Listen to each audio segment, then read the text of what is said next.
पे देखा जाता है कि जब भी वित्तीय बजट देश में प्रस्तुत किया जाता है तो देश के कुछ वर्ग उस बजट से खुश होते हैं और कुछ वर्ग उस बजट से निराश होते हैं। लेकिन इस बार सरकार ने वो अचीव कर लिया जिसे अचीव करना संभव ही नहीं था। इस सरकार ने इस बजट से लगभग देश के हर वर्ग को निराश किया। They have managed to displease all sections of our society. In fact sir, Bharatiya Janata party के अपने समर्थक भी, अपने वोटर भी इस बजट से बेहद निराश हैं। सर, बजट 2024 में अगर आप सर इनको मुझे बोलने दीजिए, नहीं तो मैं आई ओनली तो ये मैं बैठ जाता हूँ सर। आप बैठो, आप बोलने दो। माननीय सदस्य, आप बोलो ना। माननीय सदस्य, क्या प्रॉब्लम क्या है? बैठे? बैठो, क्या बैठ जाएंगे? बैठो। प्लीज बैठिए। आप बोलिए थोड़ा सा, प्लीज कंटिन्यू बोलिए। सर, पिछले 10 सालों में टैक्स लगा कर सरकार ने एक देश के आम आदमी का खून चूस लिया। अब आप मानिए, आप 10 रुपए कमाते हैं, उसमें से 3-3.5 रुपए आप इनकम टैक्स के माध्यम से दे देते हैं, 2 रुपए 2.5 रुपए जीएसटी आपका चूस लेता है, 1.5-2 रुपए आपका कैपिटल गेन टैक्स लगता है, सेस सरचार्जेस 1-1.5 रुपए के लग जाते हैं, तो मात्र 10 रुपए में से 7-8 रुपए तो सरकार के खजाने में चला जाता है। तो आम इंसान को मिलता क्या है, आम आदमी को मिलता क्या है? और सरकार जो हमसे इतना टैक्स लेती है, उसके बदले में सरकार हमें देती क्या है? कौन सी ऐसी अंतर्राष्ट्रीय सेवाएं, world class health care, education, transport सुविधाएं सरकार बदले में देशवासी को देती है? मैं ये भी पूछना चाहता हूं। इसीलिए आज मुझे ये कहने में बिल्कुल भी गुरेज नहीं है that's we in India today pay taxes like England to get services like Somalia. Sir, मैं अपने इस भाषण को सर 2 भाग में बांटूंगा। पहले भाग में मैं सर सरकार की इतनी दुर्दशा 2024 के चुनावों में क्यों हुई और आज की आर्थिक स्थिति क्या है उस पर बात करूंगा, और दूसरे भाग में कुछ सुझाव भी सरकार को दूंगा। सर, पहले 2019 में भारतीय जनता पार्टी की 303 सीटें थी। देश की जनता ने उन सीटों पर 18% जीएसटी लगाकर इनको 240 सीटों पर ला खड़ा किया। सर, इसके कई कारण बताए जाते हैं। कोई कहता है कि धर्म का कार्ड नहीं चला, कोई कहता है जातीय कारण है, तो कोई कहने लगता है कि टिकट डिस्ट्रीब्यूशन में कमी रही। सर, ये सब ऊपरी कारण है। मैं 3 कारण बताता हूं जिस वजह से भारतीय जनता पार्टी की ये दुर्दशा हुई। पहला कारण है इकोनॉमी, दूसरा कारण है इकोनॉमी, और तीसरा कारण भी है इकोनॉमी। प्लीज, ये सर, मैं ये राष्ट्रपति के अभिभाषण पर चर्चा नहीं है, ये आम बजट पर चर्चा है। माननीय राघव चड्ढा जी, आपस में बात नहीं करें।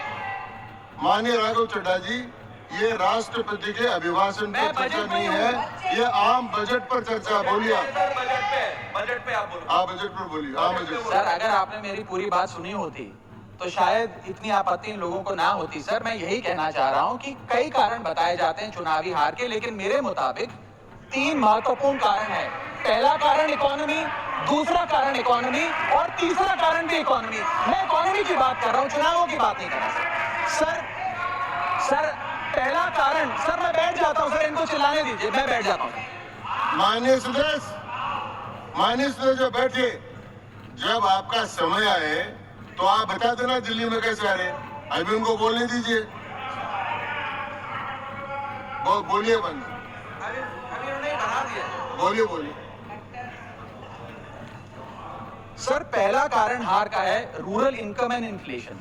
सर, भारत की 60% से ज्यादा आबादी सर गांव में बसती है, लेकिन आज सर ये ठीक नहीं है सर। इनकी तबीयत खराब है, इनके पेट में खून दर्द हो रहा है, इनकी तबीयत खराब है। क्या दिक्कत है? इनके पेट में दर्द हो रहा है, इनकी तबीयत खराब है। कैसे है?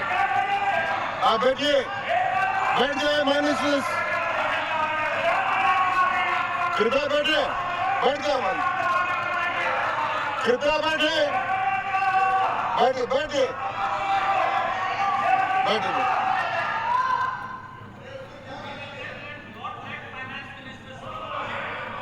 आप माननीय सदस्य डिस्टर्ब मत करें, इनको बोलने दें। आपको बोलने का अवसर मिलेगा, अभी इनको बोलने दें। सर, मैंने 2.5 मिनट बोला, उसमें 5 बार इन्होंने इंटरप्ट किया। मैं अपना समय सूद समेत इनसे वसूलूंगा। सर, मैं आगे चलता हूं। सर, इस देश में पहला मेरा कारण था, ब्याज की आदत ठीक नहीं है sir, rural income and inflation. Sir आज rising rural inflation, rural unemployment, low crop yield, income inequality, farmer debt, high input cost, low income, no MSP और क्रॉप लॉसेस के चलते ये आलम है सर कि रूरल इनकम ग्रोथ वित्तीय वर्ष 23-24 में डेकेडल लो पे है, डेकेडल लो पे।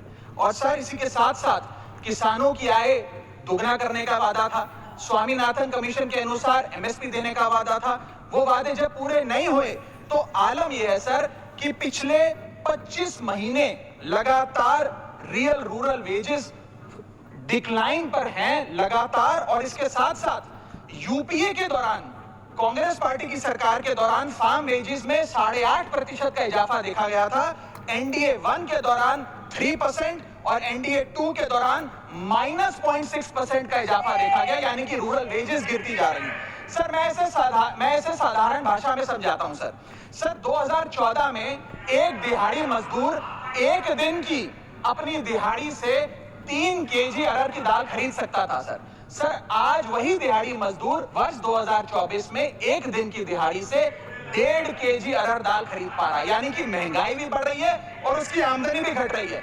इसका नतीजा क्या हुआ सर? इसका नतीजा यह हुआ कि इनका वोट शेयर घटा, रूरल एरियाज में 5% भाजपा का वोट शेयर घटा, इनके खुद के यूनियन एग्रीकल्चर मिनिस्टर चुनाव हार गए और 398 रूरल सीट्स में से 2019 में इनको 236 मिली थी, आज 398 सीट्स में से इस बार मात्र 165 सीटें मिली हैं, यानी कि रूरल इंडिया में इनको नकार दिया गया है सर दूसरा मेरा जो आज देश में आर्थिक स्थिति है जिसके कारण इनकी भी ये चुनावों में दशा हुई, उसका है फूड इन्फ्लेशन। सर थाली का बजट बिगड़ गया सर, आटा हो, दूध हो, चावल हो, दही हो, हर वस्तु पे महंगाई का आलम है, जीएसटी का आलम है और लगातार इस देश में फूड इन्फ्लेशन बढ़ता जा रहा है। 9 से 9.5% के लगभग आसपास फूड इन्फ्लेशन मंडरा रही है सर इस देश में। और मैं पूछना चाहता हूं सरकार से कि वो कमोडिटीज जिसमें हम सेल्फ सफिशिएंट थे, वो कमोडिटीज जिसमें हम एक्सपोर्ट किया करते थे, उसमें कैसे महंगाई घुस गई? और अगर वो कमोडिटीज भी महंगी हो गई हैं तो उसका फायदा किसान को क्यों नहीं मिलता? वो सारा पैसा जा कहां रहा है? ये एक बड़ा महत्वपूर्ण सवाल है सर। आटा 2014 में 21 रुपए प्रति केजी बिका करता था, आज 42 रुपए प्रति केजी हो गया है। दूध 30 रुपए प्रति लीटर के आसपास बिका करता था वर्ष 2014 में, आज 2024 में 70 रुपए प्रति लीटर बिकता है सर। देसी घी 2014 में 300 रुपए प्रति केजी पे बिका करता था, आज 2024 में 675 रुपए प्रति केजी बिकता है। अरहर की दाल 80 रुपए प्रति केजी बिका करती थी 2014 में, आज 230 रुपए प्रति केजी बिक रही है। और न जाने कितनी वस्तुओं के दाम आसमान छू रहे हैं सर। और अगर यही रफ्तार रही महंगाई की तो जितनी रफ्तार से 303 से 240 पर आए हैं, उससे तेज रफ्तार से 240 से 120 पर आएंगे सर ये लोग। Sir third reason is unemployment, यानी कि बेरोजगारी।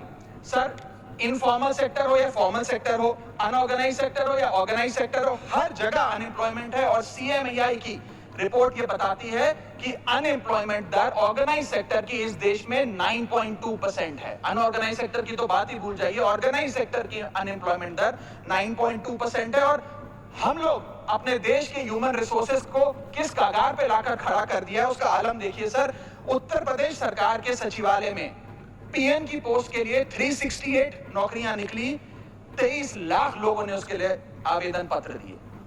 इंडियन रेलवेज के ग्रुप डी एम्प्लॉइज में 63,000 पोस्ट निकली, उसके लिए 2.5 करोड़ लोगों ने आवेदन पत्र दिए। 2.5 करोड़ ऑस्ट्रेलिया की आबादी से भी ज्यादा है sir 9,900 constable post Bihar police निकालती है, उसके लिए 11 लाख आवेदन पत्र आते हैं। और सर सारी चीजें छोड़िए, महाराष्ट्र सचिवालय के कैंटीन में 12 वेटरों को भर्ती करने के लिए जब आवेदन पत्र मांगे गए तो 7,000 लोगों ने आवेदन पत्र दिए, जिसमें कई पोस्ट ग्रेजुएट्स और ग्रेजुएट्स भी शामिल थे। सर ये बेरोजगारी का आलम है। चौथा, की सेक्टर स्टैग्नेशन।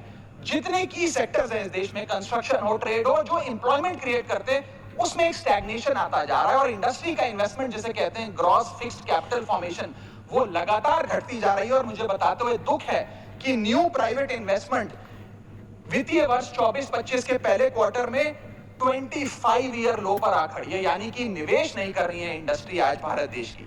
सर पांचवा कारण है गिरती हुई पर कैपिटा इनकम, यानी कि प्रति व्यक्ति आय। देश के 12 राज्यों में लगातार पर कैपिटा इनकम घटी, उन 12 में से 9 राज्यों में भारतीय जनता पार्टी का वोट शेयर भी घटा। छठा कारण, decline in financial savings and rising debt burden on the Indian household, यानी कि एक औसतन भारतीय परिवार का कर्ज बढ़ता जा रहा है और उसकी सेविंग्स घटती जा रही हैं। फाइनेंशियली हम लोग फ्रेजाइल होते जा रहे हैं, और ये रिजर्व बैंक ऑफ इंडिया के गवर्नर ने खुद कहा कि सेविंग्स बैंक अकाउंट खातों में से सेविंग्स गायब होती नजर आ रही हैं। हमारा net financial savings to GDP ratio वो घट रहा है, हाउस होल्ड सेविंग्स वो घट रही हैं, और लगातार सेविंग्स में डिक्लाइन देखा गया। और मैं सिर्फ बुराई नहीं करना चाहता, मैं सुझाव भी देना चाहता हूं। मैं आने वाले अपने भाषण के भाग में 8-10 महत्वपूर्ण सुझाव भी सरकार के लिए लाया हूं। देश हित में, देश की अर्थव्यवस्था के हित में सुझाव देना चाहता हूं। पहला सुझाव, index minimum wages with inflation, यानी कि न्यूनतम मजदूरी आय को बढ़ती महंगाई के साथ जोड़िए। Ma'am, inflation erodes purchasing power. Inflation वो महंगाई वो दीमक है जो आपकी परचेजिंग पावर, आपकी संपत्ति को खा जाती है। इसीलिए आज मैं कहना चाहता हूं कि जैसे बेल्जियम जैसे देशों ने ऑटोमेटिक इंडेक्सेशन ऑफ वेजेस लागू किया है, उसी प्रकार हमारे देश में भी मिनिमम वेजेस की ऑटोमेटिक इंडेक्सेशन होनी चाहिए। और यहां मैं बताना चाहूंगा कि मेरे नेता अरविंद केजरीवाल जी ने, हमारी आम आदमी पार्टी की सरकार ने देश में सबसे ज्यादा मिनिमम वेजेस दिल्ली में देने का काम किया। दूसरा मेरा महत्वपूर्ण सुझाव, rework the agricultural pricing formula, यानी कि जब किसान खुले बाजार में अपनी फसल बेचने जाता है मैम, तो वहां पर एक मिनिमम रिजर्व प्राइस होना चाहिए, यानी कि उस प्राइस के नीचे किसान की कमाई नहीं होगी, किसान को उस रेखा के नीचे का दाम नहीं मिलेगा। इससे प्राइस वोलेटिलिटी से किसान बचेगा, इकोनॉमिक सिक्योरिटी किसान को मिलेगी और प्रोडक्शन में कंटिन्यूटी रहेगी। मेरा तीसरा सुझाव, legal guarantee to MSP in accordance with Swaminathan commission report. Swaminathan commission report की बात सुनते सुनते कि हम लागू करेंगे, मेरे भी बाल पक गए हैं, लेकिन आज तक लागू नहीं हुआ। मैं अनुरोध करूंगा सरकार से कि उस लीगल गारंटी को देश के किसान को सौंपे। चौथा और बहुत महत्वपूर्ण, हाथ जोड़कर विनती करना चाहूंगा, restore indexation on long term capital gain. Ma'am, पूरे दुनिया में इन्वेस्टर्स को इन्वेस्टमेंट्स करने के लिए, प्रमोट करने के लिए इंसेंटिवाइज किया जाता है। इस देश में इंडेक्सेशन हटाकर हम इन्वेस्टर क्लास को डिसइंसेंटिवाइज कर रहे हैं इन्वेस्ट करने के लिए। इंडेक्सेशन हटाना टैक्स लगाना नहीं है, इन्वेस्टर्स को पीनलाइज करने जैसा है। मैडम, मैं बताना चाहता हूं, inflation ravages the value of money. पैसे को खा जाता है इन्फ्लेशन, इसीलिए हम कॉस्ट ऑफ एक्विजिशन को इंडेक्स कर कैपिटल गेन टैक्स की कैलकुलेशन करते हैं। और जो लोग खुश हैं आज कि कैपिटल गेन टैक्स को 20% से घटाकर 12.5 कर दिया है, उनके लिए मैं एक उदाहरण लाया हूं। इस उदाहरण के माध्यम से हम समझ जाएंगे कि कैसे इंडेक्सेशन हटाना इस देश के इन्वेस्टर को एक बहुत बड़ी उसकी जेब पे डाका डालने जैसा है। मैडम, फर्ज करिए कि 2001 में आपने 1 करोड़ रुपए का एक मकान खरीदा, वो मकान की दर 6% के हिसाब से बढ़ती गई उसकी वैल्यू, और आज वो मकान जो 1 करोड़ का आपने 2001 में खरीदा था, वो आज 4 करोड़ 17 लाख रुपए का हो गया। अब 2 सिनेरियो हैं, एक इंडेक्सेशन का सिनेरियो जिसमें आप बेचें उस पर टैक्स लगे, और एक नया सिनेरियो जिसमें आप उसे बेचेंगे तो नई रेट के अकॉर्डिंग उस पर टैक्स लगेगा। मैं पहले पुराने सिस्टम के हिसाब से, इंडेक्सेशन वाले सिस्टम के हिसाब से उस पर कितना टैक्स लगेगा वो आपको बताना चाहता हूं। आज वो मकान जो आपने वर्ष 2001 में 1 करोड़ का खरीदा था, वो आप 4 करोड़ 17 लाख रुपए का बेचती हैं, तो आपकी सेल प्राइस 4 करोड़ 17 लाख, लेकिन आपकी purchase price, inflation adjusted index purchase price 1 crore नहीं, लगभग 3 करोड़ 60 लाख के आसपास आती है। यानी कि आपका sale price minus purchase price, जो प्रॉफिट ऑन सेल है, वो 54 लाख रुपए होता है। उस 54 लाख रुपए पर 20% के अकॉर्डिंग आप पे टैक्स लगता है, यानी कि इंडेक्सेशन वाले फॉर्मूले से आपको कुल टैक्स 10,80,000 रुपए देना पड़ता है। मैं राउंड ऑफ करके 11 लाख रुपए कहता हूं। लेकिन जो नई व्यवस्था है जिसमें इंडेक्सेशन आपसे छीन लिया गया है, उसमें sale price 4 crore 17 lakh, cost price 1 crore, मुनाफा 3 करोड़ 17 लाख, उस पर 12.5% टैक्स, यानी कि टैक्स कुल मिलाकर आपका बनता है 39,62,000। यानी कि नई व्यवस्था में वही 1 करोड़ का मकान अगर आप बेचेंगे आज 4 करोड़ 17 लाख का, तो आपको लगभग 40 लाख रुपए टैक्स देना पड़ेगा, और पुरानी व्यवस्था में आपको मात्र 11 लाख रुपए टैक्स देना पड़ेगा। यानी कि 40 - 11 लगभग 29 लाख रुपए का एडिशनल टैक्स आपको देना पड़ेगा मात्र 1 करोड़ रुपए के प्लॉट की सेल पर। यह है इंडेक्सेशन का खेल। इसीलिए indexation long term capital investments के लिए अति आवश्यक है। मैं सरकार से अनुरोध करूंगा कि उसे ना हटाएं। और आज मैं इस सदन में भविष्यवाणी करता हूं, अगर आपने इंडेक्सेशन वापस लागू नहीं किया तो 3 चीजें होने जा रही हैं इस देश में। पहला, रियल एस्टेट में इन्वेस्टमेंट गिरने वाली है और लोग अपना ड्रीम होम कभी नहीं खरीद पाएंगे। दूसरा, अंडर वैल्यूएशन होगी प्रॉपर्टी डील्स की। सब लोग सर्कल रेट पे प्रॉपर्टी खरीदेंगे बेचेंगे, कोई असल कीमत नहीं बताएगा। और थर्ड थिंग जो इस देश में होने जा रही है, रियल एस्टेट सेक्टर में भारी तादाद में ब्लैक मनी आने जा रहा है अगर आपने ये इंडेक्सेशन का फैसला वापस नहीं किया। मेरा 5वां सुझाव सरकार को, फाइनेंशियल सेविंग्स को इंसेंटिवाइज करिए। डेट में, इक्विटी में, म्यूचुअल फंड्स में, बैंक डिपॉजिट्स में, फाइनेंशियल इन्वेस्टमेंट्स, और खास करके जो 24 से 36 महीने से अधिक लोग अपनी इन्वेस्टमेंट रखते हैं उन्हें इंसेंटिवाइज करिए। टैक्स मत करिए, पेनलाइज मत करिए। और मैं कहूंगा आने वाले समय में आपको लॉन्ग टर्म कैपिटल गेन पे टैक्स अबॉलिश करने के लिए भी सोचना चाहिए, ना कि उसे सिर्फ कम करना चाहिए। छठा मेरा सुझाव, review, revise and simplify GST. GST जिसे गहरा संकट टैक्स या गब्बर सिंह टैक्स के नाम से आज देशवासी जानते हैं, रोटी हो, कपड़ा हो, मकान हो, हर चीज पे जीएसटी लगा लगा कर हमने इस देश के इन्फ्लेशन पर भी जीएसटी लगा दिया। सारी चीजें महंगी हो गई। मेरा सुझाव है सरकार से कि इस जीएसटी के पूरे फ्रेमवर्क को कॉम्प्रिहेंसिवली स्टडी कर रिवाइज करिए। एक्सपोर्ट ओरिएंटेड सेक्टर्स में जीएसटी कम करिए ताकि हम ग्लोबली कंपेटिटिव बन सकें। एसएमई सेक्टर जो नौकरियां देता है, छोटे उद्योग हैं, उसमें जीएसटी कम करिए। और एसेंशियल कमोडिटीज, दूध, दही, चावल, रोटी, चावल, आटा, उस पर कम से कम जीएसटी विड्रॉ करिए। मेरा 7वां मेरा सुझाव, give more to states. India is a union of states. States की जेब में थोड़ा पैसा डालिए। कोलिशन पॉलिटिक्स की कंपल्शन हम समझते हैं कि आपको बिहार को, आंध्र प्रदेश को ज्यादा पैसा देना था, लेकिन उन राज्यों ने जिन्होंने आपको भरपूर वोट दिया, गुजरात ने, दिल्ली ने, मध्य प्रदेश ने, उड़ीसा ने, झारखंड ने, छत्तीसगढ़ ने, जिन लोगों ने अपने राज्यों की लगभग सारी सीटें आपकी झोली में डाल दी, उनसे क्या गलती हुई? उन राज्यों को आपने दिया एक झुंझुना और बाकी 2 राज्यों को पे सब कुछ लौटा दिया। तो ये डिस्क्रिमिनेटरी फेडरलिज्म नहीं होना चाहिए, कोऑपरेटिव फेडरलिज्म होना चाहिए। ये गुहार में लगाना चाहूंगा। और इस सरकार को एक बुरी आदत है सेस और सरचार्ज लगाकर पैसा वसूलने की। सेस और सरचार्ज वो टैक्स है सरकार का जिसे उन्हें राज्यों के साथ बांटना नहीं पड़ता, वो डिविजिबल पूल में नहीं जाता। इसीलिए सरकार सेस और सरचार्ज लगा लगाकर आम आदमी से पैसा वसूलती है। मैडम, अगर केंद्र सरकार 100 रुपए कमाती है तो उसमें से 18 रुपए सेस और सरचार्ज के जरिए कमाती है, यानी कि मात्र 82 रुपए, 100 में से 18 हटा दीजिए, 82 रुपए डिविजिबल पूल में जाता है जो राज्यों में बांटा जाता है। 18 रुपए सीधा सरकार की जेब में जाता है। मैं अनुरोध करूंगा कि सेस और सरचार्ज की या तो इस प्रथा को बंद करें या वो भी डिविजिबल पूल में डालकर स्टेट्स के साथ बांटे। मेरा 8वां सुझाव, जीएसटी कॉम्पनसेशन जो राज्यों के लिए बंद कर दिया गया है उसे कम से कम 5 साल और दीजिए। कई ऐसे राज्य हैं, तमिलनाडु है, महाराष्ट्र है, पंजाब है, गुजरात है, जिनकी अर्थव्यवस्था आज जीएसटी कॉम्पनसेशन के पैरों पे खड़ी हुई है, जो आज हमारे बजट का 10 से 15% हिस्सा इनकम का जीएसटी कॉम्पनसेशन से आता है। मैं अनुरोध करना चाहूंगा सरकार से कि कम से कम 5 साल और जीएसटी कॉम्पनसेशन देकर इन राज्य सरकारों की मदद की जाए। और अंत में बस मैं यही अपनी बात बोलकर खत्म करूंगा मैडम, कि इस बजट ने टैक्स बढ़ाकर इस देश के आम आदमी के खून चूसने का काम किया। मैं अनुरोध करूंगा कि डायरेक्ट टैक्स हो या इनडायरेक्ट टैक्स हो, इस पूरी व्यवस्था पे एक बार फिर से गौर फरमाया जाए। जो मैंने शुरुआत में कहा था उसे दोहराऊंगा, हम 10 रुपए अगर कमाते हैं तो उस पे 3-3.5 रुपए इनकम टैक्स लगता है, उस पे 2 से 2.5 रुपए जीएसटी खा जाता है, 1.5 रुपए का कैपिटल गेन टैक्स लगता है, आधे पैसे का सरचार्ज और सेस लगता है, यानी कि 10 रुपए में से 6 से 7 रुपए सरकार की जेब में चले जाते हैं। यानी कि अगर आप साल में 10 रुपए कमा रहे हैं तो 7 से 8 महीने की जो आपकी कमाई है वो सरकार ले जाती है, मात्र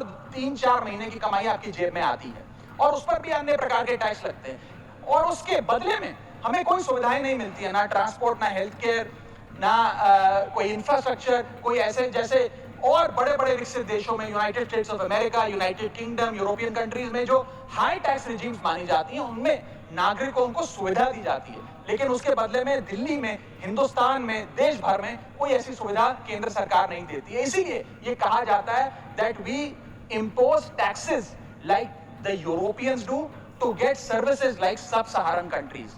मैं अनुरोध करूंगा सरकार से कि इस टैक्स पे फ्रेमवर्क को डायरेक्ट हो या इनडायरेक्ट टैक्स हो उसका भी एक कॉम्प्रिहेंसिव रिव्यू करे। बहुत बहुत शुक्रिया।